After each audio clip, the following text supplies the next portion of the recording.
if you ask me today, on the Israeli side, if we don't change the government of Netanyahu, I don't think that we can really have negotiations on peace with the Palestinian side.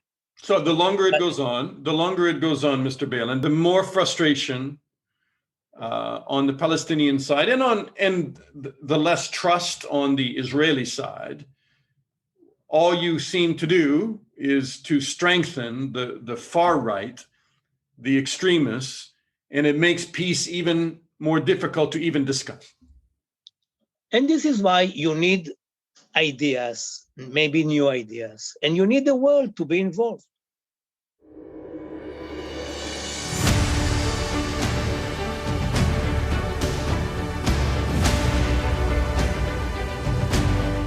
Hi, everyone, and welcome to another edition of Backstory. I'm Dana Lewis. I was based as a correspondent in Jerusalem for more than a decade. And during that time, the Israelis and Palestinians began a meaningful peace process. What a world away from where they are now. The Oslo Accords in 1993 meant that Israel would leave areas in the West Bank and Gaza, and eventually this process would lead to a Palestinian state. Israeli leader Yitzhak Rabin said that living in peace with a Palestinian state was the only way to secure Israel's future, because what's the alternative? The Israeli opposition leader, a guy named Benjamin Netanyahu, the same Netanyahu who became prime minister, led a huge campaign against the Oslo Accords. He fed and to some degree rode a wave of far right-wing hatred towards Rabin and the peace process. Benjamin Netanyahu was the star speaker, by the way, at two now infamous demonstrations where the crowd slogans included "Death to Rabin." In July 1995, Netanyahu walked at the head of a mock funeral procession featuring a fake black coffin. Because the right-wing settler movement and ultra-religious Jews somehow see a religious territory of Israel as bigger than the modern state of Israel, they think that denying Palestinians a homeland and expanding the geographic boundaries of Israel is somehow messianic. And Rabin, they said, was Din Rodef, a threat to Jewish lives. And that's how Rabin's assassin justified shooting Rabin in the back at a peace rally in Tel Aviv in 1995. And since then, what do we have? Netanyahu has killed the peace process and strengthened extremist Palestinians, chiefly Hamas, which controls Gaza. And secular Israelis and Palestinians, moderates, and by the way, they're the majority, have very little voice. Is there a peace camp left? Well, no one knows better than the architect and chief negotiator of the Oslo Accords, Yossi Beilin. And on this backstory, you can believe what you want, but I actually think eventually Israel and the Palestinians have to settle this and push the extremists on both sides out of the discussion, rejecting hate and violence.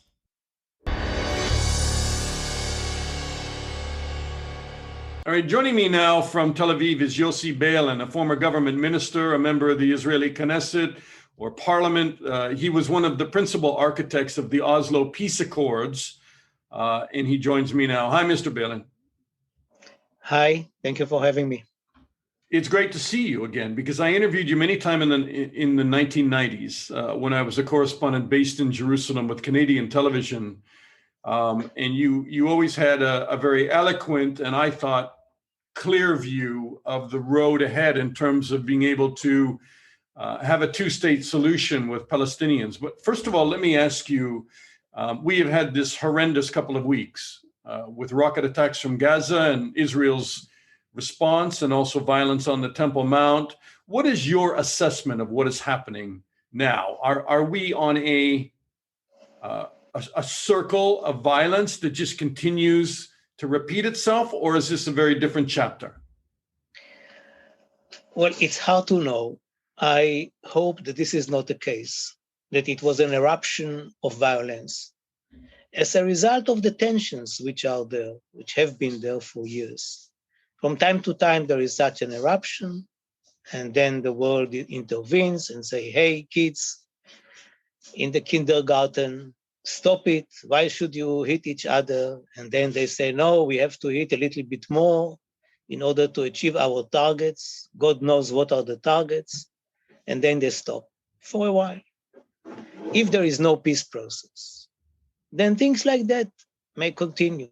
And it doesn't have to be a catastrophic development after which there is no way to get back to any process. But it is a kind of a setback for sure.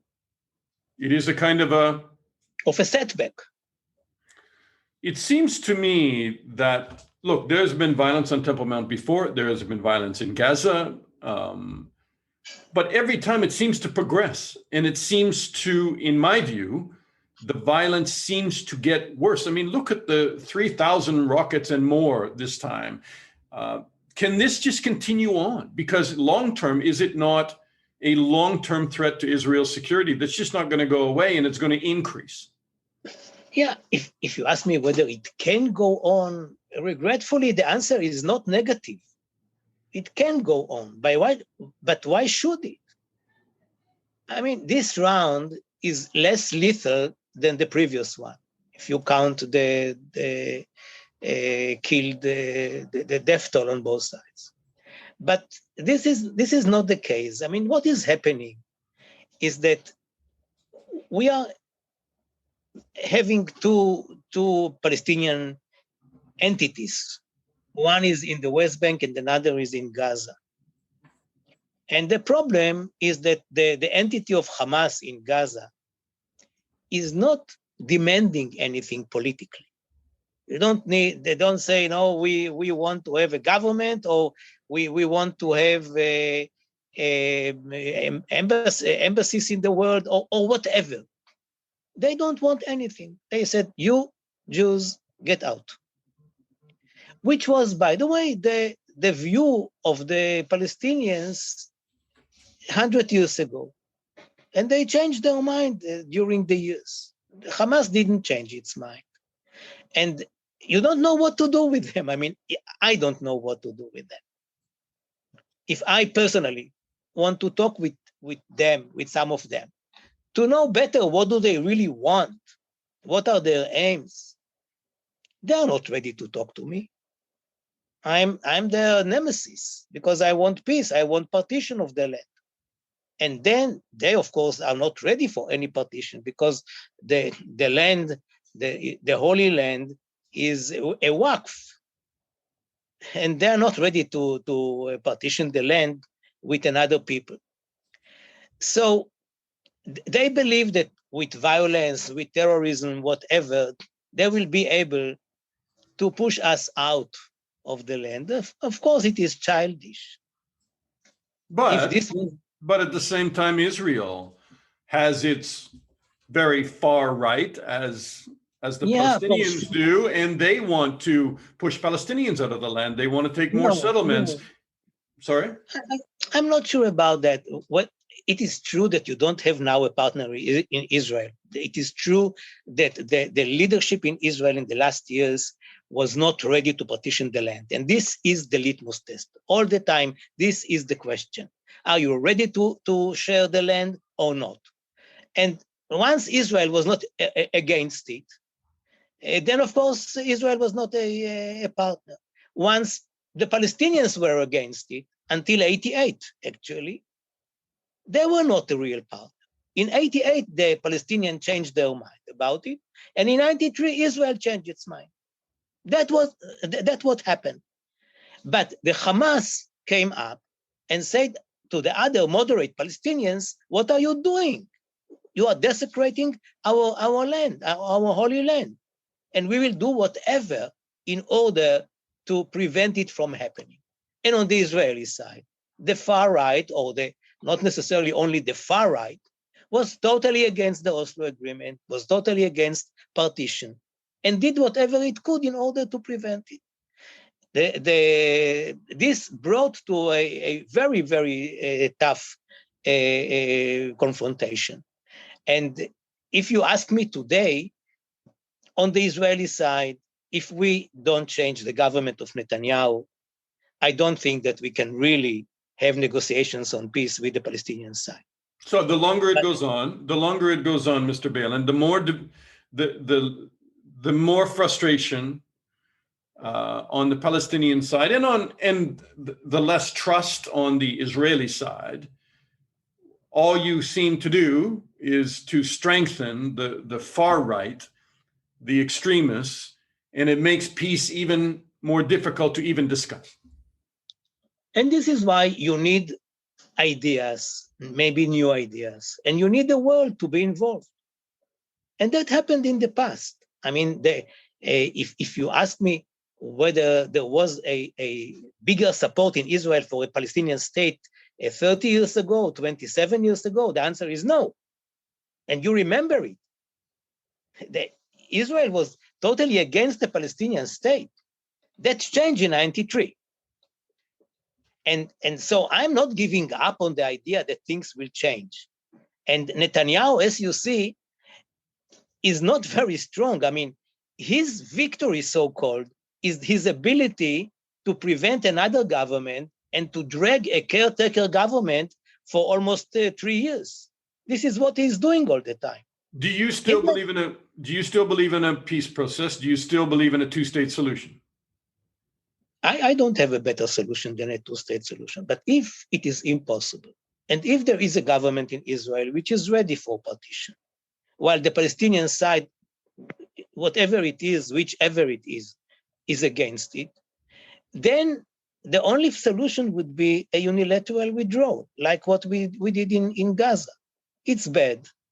It's aching. It is very expensive in blood and treasure. But we will not have another solution if we want Israel to be a democratic and Jewish state.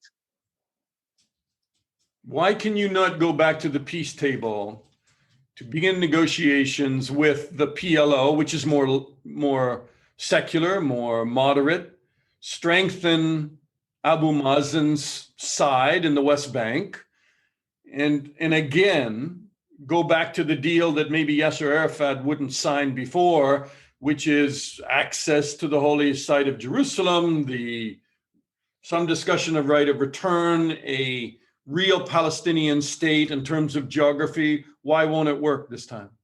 Dana, we have the solution. You know that we have the solution. It is the Clinton parameters. It is the Geneva Initiative. I mean, it is in details. It is not, or the talks between Olmert and Abbas. I mean, or the talks with Secretary Kerry in 2013-14. The solution is there. We are not going to now invent the wheel. We know what will happen in Jerusalem about the Arab neighborhoods and the Jewish neighborhoods. We know what will happen on the Temple Mount, that the Temple Mount would be under the Palestinian state and the Wailing Wall will be under Israel. I mean, we know what will be with water, with environment, with and other resources, I mean, we have the map in such details that we can just implement it tomorrow. The point is not that we need the solution necessarily, although I believe personally that the best way to get to such a solution is through an Israeli-Palestinian confederation. And this is the new, so-called new component that I'm adding to the formula. But generally, I mean, they need it and we need it, and we will have it. We will have it. Eventually, we will have it. What is the Israeli-Palestinian Confederation? No, I'm for the one of the most important things for the Palestinians is the access to Israel, to the Israeli market, to the Israeli universities, to the Israeli high tech, and of course, if it is a confederation, it is not a one-state solution, but there is accessibility, which is bigger. And they can benefit, and they say so, I mean, not necessarily openly, but they say so, that they can benefit a lot from Israel. And I think that for Israel, it is very, very important, among other things, to keep those settlers who would prefer to remain in the Palestinian state as Israeli citizens and Palestinian residents where they are. In a confederation, it is easier. And the same goes also for the issue of the refugees, of the Palestinian refugees. When the right of return is to the greater confederation rather than necessarily to their homes, which have been already destroyed in the last 70 odd years. So I believe that another government will eventually do that, although the problem of Hamas is a problem. I mean, I'm not dismissing the issue of Hamas. It was easier for me to say these things before Hamas took over, because I need a partner who wants something for me. It might be even offensive, or at least very difficult for me to compromise on. But at least you say to me, okay, this is the price that I need in order to make peace with you. Let's argue about it. If somebody comes to me and says, what do you want? I'm not going to sell my car. Now let's negotiate. I mean, about what? So Hamas is something I admit I don't have a simple answer to this. And I hope that the Arab world will help us, especially against the background of the normalization and whatever, to deal with the issue of Hamas. Could you go forward with the peace process in the West Bank with the PLO? Yes. And leave Gaza? No, I don't want maybe the popularity of Hamas, rather than being bolstered, which it just was probably in the last 2 weeks with this fighting, maybe it would be diminished, and eventually there would be a more moderate faction in Gaza. I mean, I don't know. What I'm saying is that I don't want Hamas to have the veto power over peace with the Palestinians. So my idea is to sign a peace agreement with the Palestinians, according to the lines that we talked about before, and say to the Gazians, you are welcome to join. When you join, then there will be a safe passage between the West Bank and Gaza, as you were promised, and things like that. But as long as you don't recognize the Oslo process, and of course you don't recognize Israel, it will be only peace the peace will be implemented only on the West Bank, and we will be ready to wait for you. But I admit that it is not the ideal answer. Can you tell me, when you think back to after the Israelis redeployed out of Jericho and Ramallah and Hebron, to an extent in Hebron, Arafat came under pressure because of the attacks in Israel that were launched by Hamas and Islamic Jihad and some of the suicide bombings to take Hamas under control in Gaza. And he started to jail them, some of them, and he had to show his partner, which was Israel, that he was able to control the violence. He started to. And then what happened? Well, that happened in 1996, before the Israeli elections. And then when Netanyahu came to power, after promising the whole world that he will not implement the Oslo agreement, and then saying, I will implement it in my way. And his way was to actually thwart it. Then things changed. I mean, if you ask me, who actually prevented the implementation of Oslo, namely getting to a permanent agreement by May the 4th, 1999? My answer will be that it is both the Palestinians and the Israelis. But if you push me to the corner and say one name, it will be Netanyahu. Isn't that tragic that he has had this tremendous footprint on the conflict? And when he said that, we will not be able to turn the clock back on the peace process, it's exactly what he did do. Yeah, he did it. And it is a tragedy. But, maybe it is also a matter of age. I'm not ready to accept it, that it is irreversible. Because not because of a belief in destiny, but because this is the real interest of both peoples. Nobody is doing a favor to the other. And I mean, since ever, partition was the only solution. Whether it will be a two-state solution under an umbrella of a confederation, whether it will be a Jordanian-Palestinian confederation or federation, as you remember, that was one of the main ideas in the 80s at least, or something else, this is another question. I cannot say that it is only the two-state solution. Again, I mean, I think that if there is no partner for Israel to the minimum demands of an Israeli moderate government, then it will be a unilateral step, which is very bad, but better than the current situation. What would prevent the West Bank from being used as Gaza was just used, where it slowly is taken over by extreme elements, and then it has just become another launch pad for attacks on Israel? What would stop that, and how do you convince Israelis that they could give up or withdraw unilaterally from that land, or with a deal from that land, and that they would be safe? It's a big I don't want. I'm not there, and I don't want to convince them to withdraw unilaterally, because, as I said, it is not a good solution. But we are much stronger than the other side, and if there are attempts like that, they will be met. And our main issue is not the security vis-a-vis the Palestinians. It is a big problem, but this is not the biggest problem. Our main issue is Israel as a Jewish and democratic state. And if this doesn't prevail, God forbid, then what are we doing here? It is not the security if we speak about the Palestinians. If it is with Iran or something like that, then it is another story.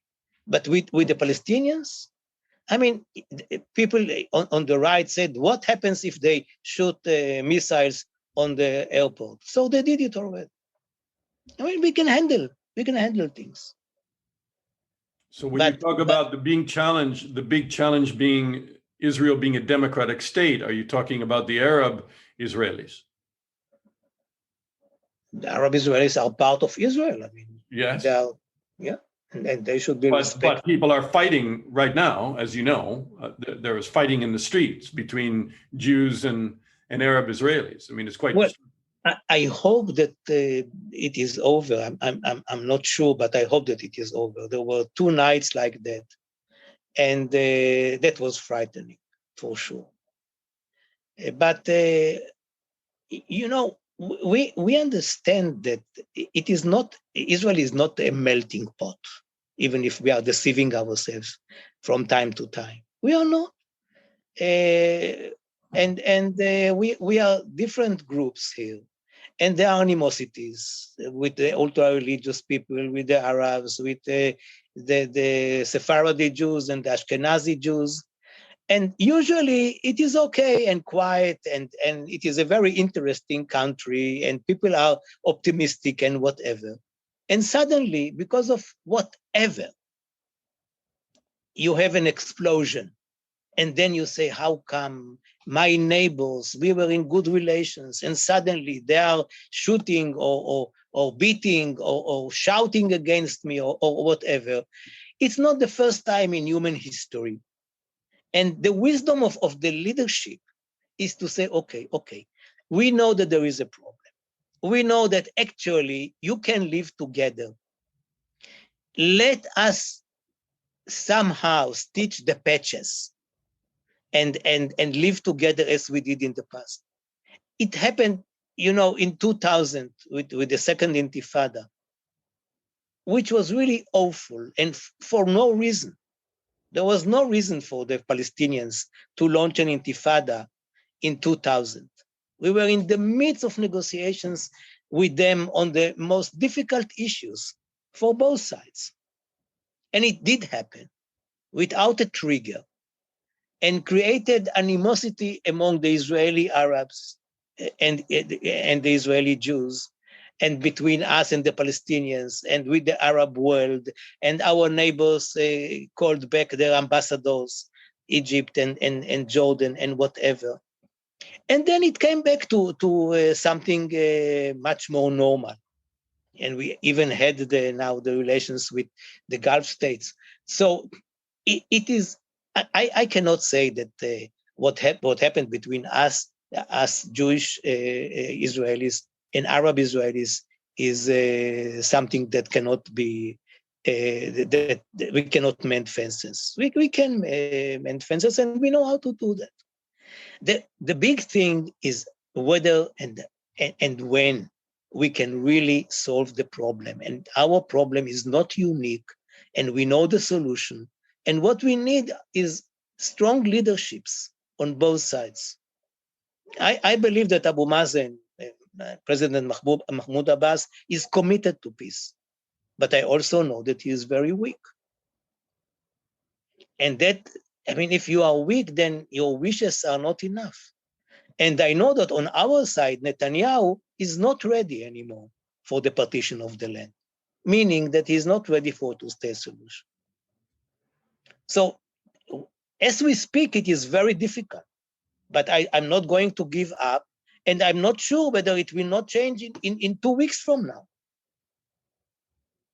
Can I ask you how, when you look back on your secret negotiations that took place in Oslo, it was a crime then in Israel to go and talk to the PLO. If you were a reporter, as a journalist even, you could be charged if you talked to the PLO. You went and you had this vision, not alone, but with many people, about a way forward. Mm-hmm. What do you think your legacy is now when you look back? Do you think that eventually that plan, Oslo, will be seen to have been the future, regardless of how long it took to get there?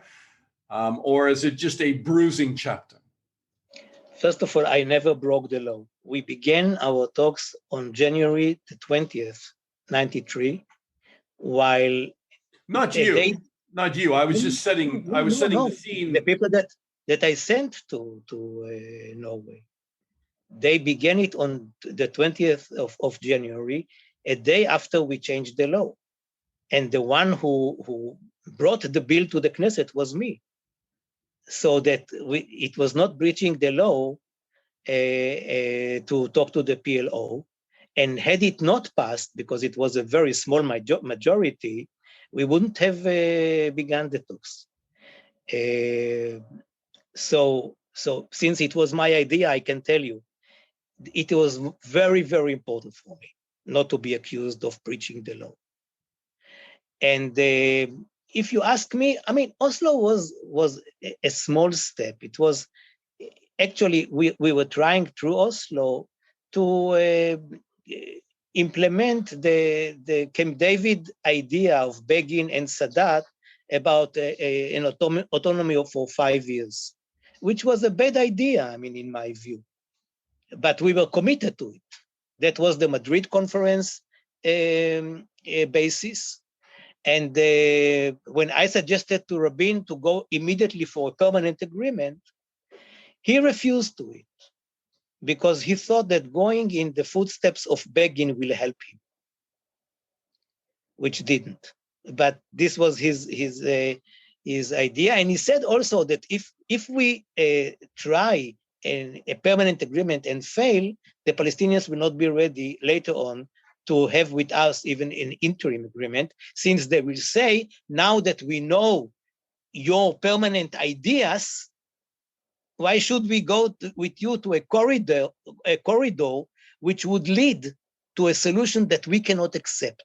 Right. So this was, for people that don't know, this was a 5-year implementation process with Oslo, where a lot of the details of where the border was and what the territory would be was not set out in concrete, but it was the beginning of that discussion and an agreement to have a peace and then go forward and negotiate that.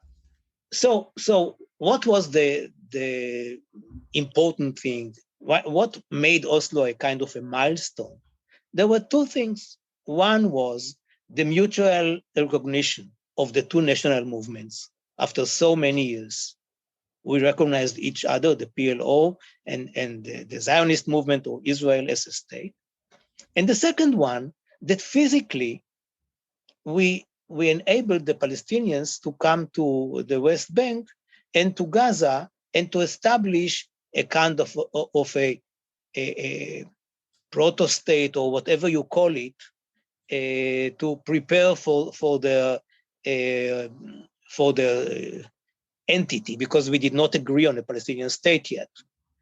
And these were the two things. But the most important thing was the permanent agreement, and that we never achieved. But you believe, last word to you, you believe we will get there at some point, that Israel and the Palestinians will get there? Or do you think... First of all, I believe that we will get there, but I'm not sure about it. What I'm saying is that we have to partition the land. And if we don't have a permanent agreement, we should do it ourselves. That's it. Because, I mean, if I'm telling you we will have an agreement eventually, it's a wishful thinking. I don't know what will happen in Israel in the next elections. And I don't know what will happen in Palestine. So what I can say is that whoever is leading Israel and is a Zionist will not be able to continue the status quo, because if it is not a Jewish state, but a state with a Palestinian majority, then the Zionist dream collapses. So partition the state, give them some land, either through negotiation or unilaterally. Exactly. And even if I agree with you that a unilateral partition may be very costly. Dangerous. Yeah. Dr. Beilin, thank you so much. Good to see you again. Thank you.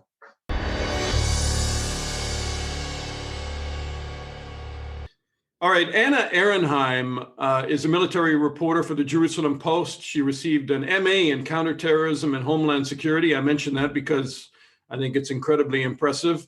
And Anna joins us from Jerusalem. Hi, Anna. Hi, how are you? You are in Jerusalem, right? I'm in Rishon, a little bit between Tel Aviv and Jerusalem, but right now actually sitting in my bomb shelter, working in my bomb shelter. Is that a normal thing for you to do? I mean, usually I'm out in coffee shops working. But right now with the situation, it's just easier to be at home. Has this campaign been as successful as the Israeli military claims that it has been? I mean, there's been a lot of civilians killed.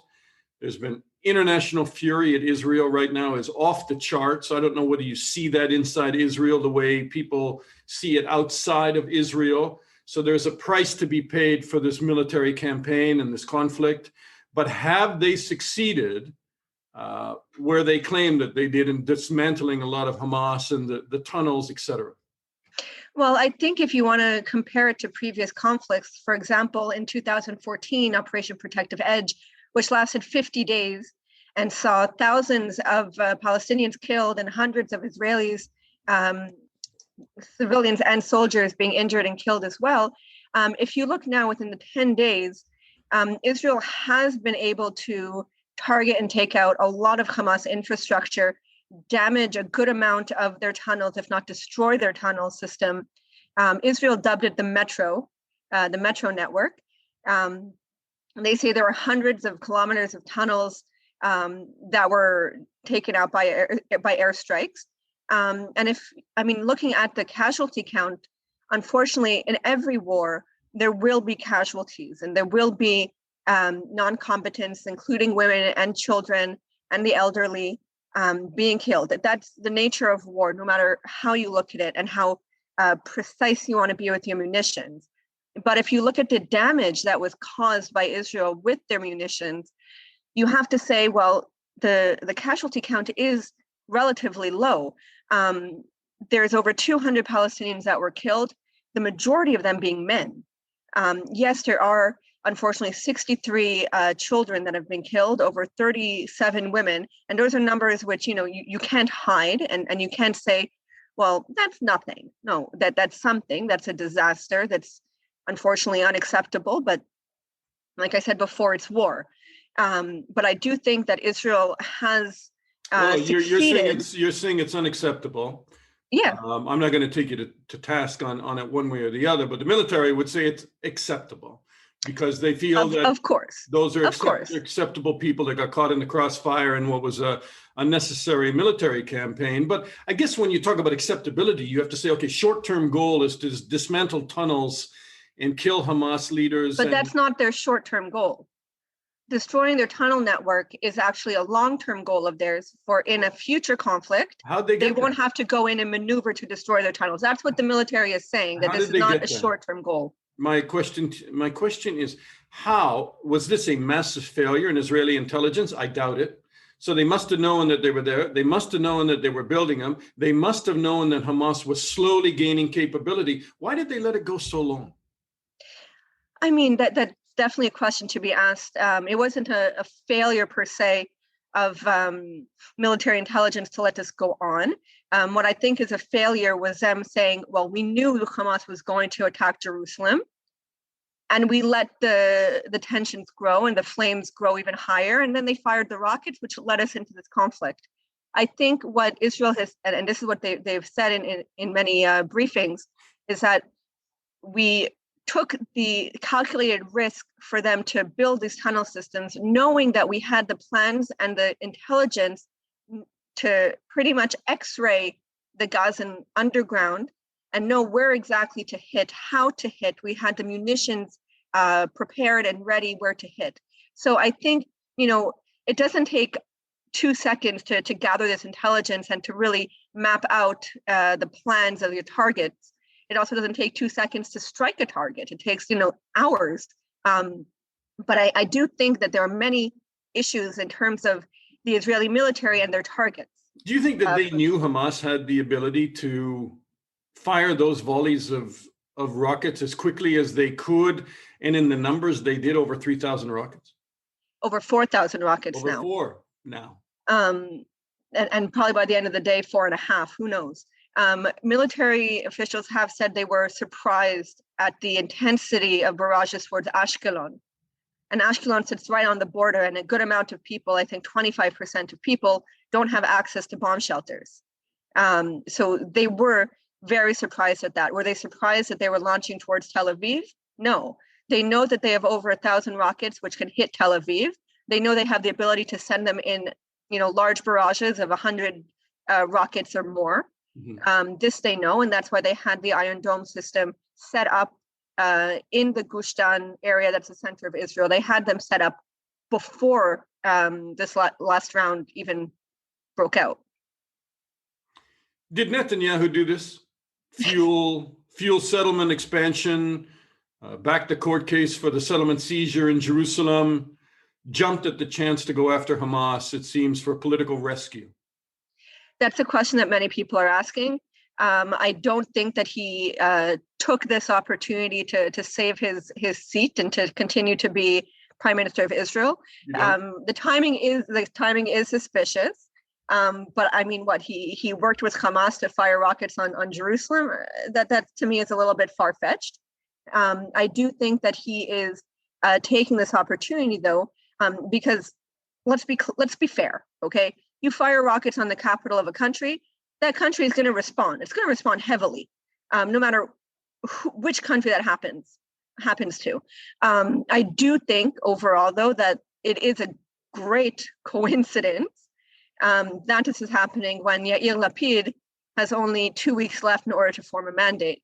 Hopefully this will be over soon, and people will forget about it, like Israel, like people have forgotten about the Mount Meron tragedy that happened 2 weeks ago. But Netanyahu harvests political support from this, does he? Do you think it will save him? I don't think it's only this where he's harvesting political support. I mean, the riots on the street in Israel, it's more worrisome to the everyday Israeli than what's happening with Gaza. And I think that's really what could save him, what could lead this country to another election, not what's happening with Gaza. Because what happens with Gaza, unfortunately, happens every year. People vote for Netanyahu in the south, no matter the fact that they have hundreds of rockets raining down on them for the past 20 years. They vote for him. But what we're seeing on the streets is a completely different type of war that, if not taken under control and really stopped, and that is what could save him. You're talking about fighting between Arab Israelis and Jewish Israelis that have been quite shocking in some centers. Yeah.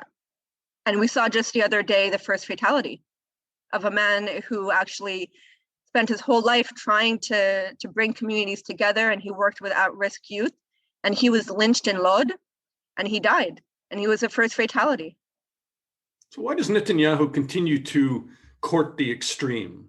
And you can say, Dana, that's not fair if you want to, but he, in some ways, has had a very comfortable relationship with, maybe uncomfortable relationship at times with Hamas, rather than strengthening Fatah and PLO and mainstream elements in the West Bank. Some would argue he has brought in to his coalition, or attempted to marry, some pretty extreme elements. I mean, there are members of Kahana that I understand are in government now. I mean, that shocks me. Yeah, but does it shock you that he was also trying to bring in Ram, an Islamist party, into his government as well? I mean, he's going to, take whatever he can in order to stay in power. Yes, he has been, he's always used very inflammatory sentences to, grab the far right in Israel, be it the Kahanists or be it just the everyday people that consider themselves Likud and far right. But at the same time, I do think there was a good amount of support for the Change Party, the Change Coalition, where people were saying enough is enough. How many years has he been in power? And why are we not seeing any change in this country and anything coming out of his government?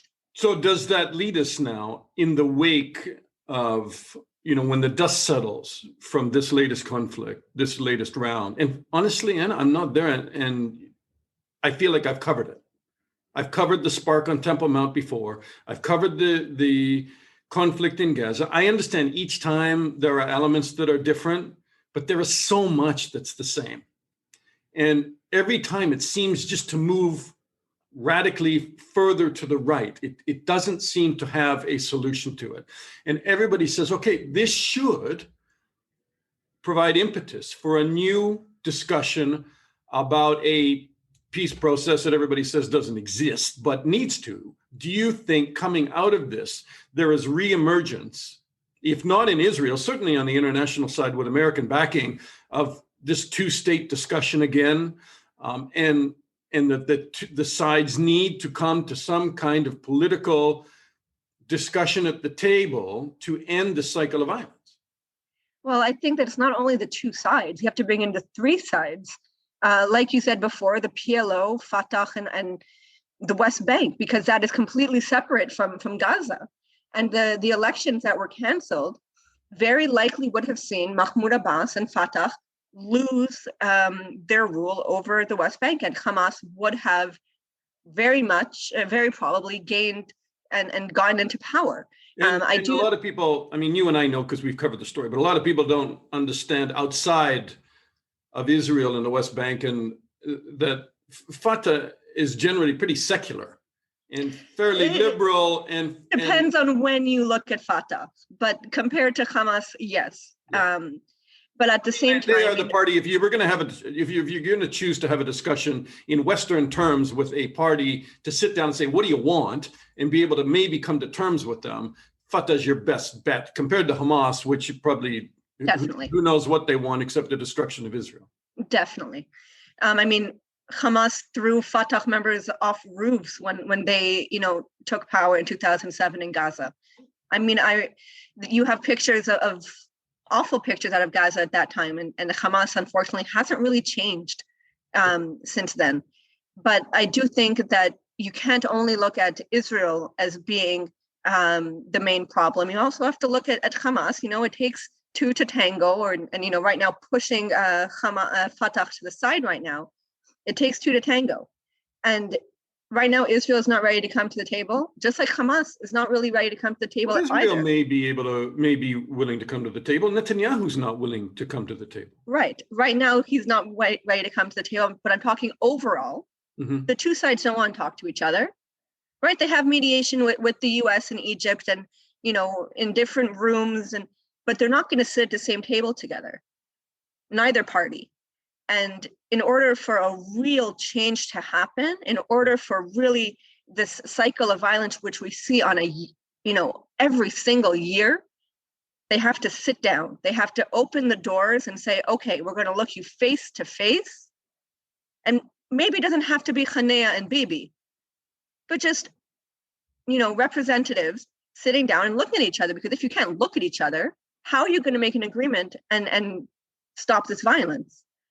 So almost 30 years after the Oslo Accords, when one of the prime architects of that, Yossi Beilin, who was in the Labor government under Yitzhak Rabin, brought home those accords, and then there was a peace process which didn't spell out a lot of things in terms of what the territory would look like and how you would resolve all these different issues, from Jerusalem to borders to whether they'd be armed, right of return, all of that stuff.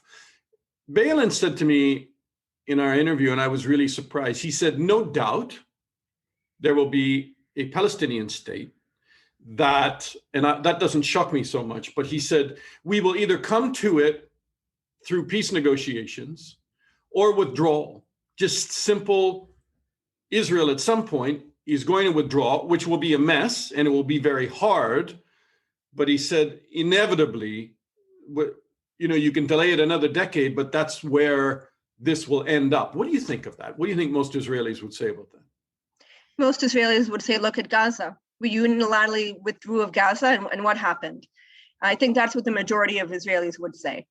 There was a lot of talk earlier this year, or maybe it was last year, I can't even keep anything straight anymore, about annexation. It's got so many layers, the story changes so much, but we seem to go around to the same starting points again. But go ahead. Exactly. The talk about annexation when President Trump was in office, and that was a big issue, and people were really worried that would bring about another intifada. We didn't see that happen, but I do think that the talk of withdrawing from the West Bank is something that is very, very, very, what's the proper word? It's a tipping point for many Israelis and for many government officials that I don't think they're not ready to take that step. I don't think that even Yair Lapid would be ready to take that step. I do think that right now, what's happening in Gaza, so fresh in everyone's mind, they're just going to say, why are we going to allow that to happen in the West Bank as well? And we're going to get it from two sides. I do think that if we're able to bring Gaza and Israel to an understanding, and we don't see a rebuild of Hamas's and Palestinian Islamic Jihad, because that again is a group that not many people are talking about, but it's just as big of a player as Hamas, especially now in this round. The Islamic Jihad. Yeah, Palestinian Islamic Jihad. If we don't bring those two groups to the understanding that they can't be firing their rockets and mortars to civilian cities, if that's not taken care of first, we can't even talk about withdrawing from the West Bank. You may discuss the West Bank and leave Gaza, because it's just a more complicated problem and requires maybe a different solution. But I'm saying Israelis won't be ready to talk about the West Bank if they don't see Gaza being fixed first, because I get you. Yeah. Yeah, they see really that the withdrawal in 2005 just made the situation worse. In Gaza? Yeah. Well, some people would say it's better, because how simply that Israeli soldiers were not being ambushed nightly as they did their patrols through the Gaza Strip, and settlements were not being attacked. And at least now you have a berm and you attack Gaza from the outside. And I'm not saying it's a good situation, but it's a controllable situation. I mean, if controllable means you have hundreds of rockets and mortars being fired towards Israeli settlements, and IDF troops being attacked on the border or being kidnapped through a tunnel. And, we can go on and on and on about what's happened since 2005. I mean, yes, Israeli soldiers aren't being attacked and killed, and Israeli civilians aren't being attacked and killed inside the strip. I agree with you, but I don't think Israel ever left Gaza thinking that there was going to be some kind of utopian, peaceful dream on the other side of the fence the next day. They simply wanted to get the hell out, that they didn't feel that they could secure it anymore, and better to be dealing with it from the outside than on the inside. And then, of course, you had Hamas overtake the PLO there. So that was more complicated. Whereas in the West Bank, Israel does feel like it can control the situation. It can control and working again with the Palestinian security forces, stop a lot of attacks. So I think the West Bank, again, is a completely different, just as complicated, but completely different situation. All right. So it sounds like, just to wrap up with you, it sounds like in the minds of a lot of Israelis, the way you read them is that you don't see any impetus for a new peace process out of this, that really it's just another stalemate. And we'll be doing this in another 3 years or 5 years. We'll be holding the same conversation about the same conflict that begins maybe on the next round of the Temple Mount at the end of Eid. And here we go again in Gaza and the West Bank. That's pretty dark. It is. And I think that if the diplomatic angle doesn't come up and say, okay, well, this is a ceasefire that both sides have to adhere to, a ceasefire which calls for Hamas to not rearm itself, but to really focus all the aid that was going into the Gaza Strip onto the civilian population, and for Israel to say, okay, well, we're not going to, strike just because we feel like it, or both sides have to agree that what happened before is not going to happen again. Is that going to happen? Nodding, and then I'm shaking my head because I'm nodding. That sounds good, but it's not going to happen because fat chance Hamas is not going to do that, and you know it, and I know it. Yeah. It's unfortunate, but I mean, I was talking to a retired military officer just shortly before we were having this conversation. He's like, ceasefires aren't worth the paper that they're signed on. For Hamas, they're going to break it. There has to be something new. What that's going to be, it's not up to the military. It's up to the political echelon to deal with. And you have a stale political echelon that probably doesn't have much of a vision right now. Sorry. It can't even make its own government. Anna Ahronheim, it's great to finally talk to you. And you as well. I can say I was chasing Anna for about 5 days now, but she's been all over the country covering the conflict, and but at least we caught her in a bomb shelter, so that's great. A comfortable bomb shelter. Thank you, Anna. Thank you. Take care. And that's our backstory on the Israeli-Palestinian conflict. The only way you can understand this is not to see one side or the other as the victim. Understand they both torque the facts to the extreme to suit their demonization of the other. I think Yossi Beilin is right. The international community needs to help and push both Jews and Arabs to solve this. They will never get there by themselves, but probably only after Netanyahu leaves the Prime Minister's office. He has blocked peace at every turn. I'm Dana Lewis. Thanks for listening to Backstory, and subscribe so you get all our podcasts. And I'll talk to you again soon.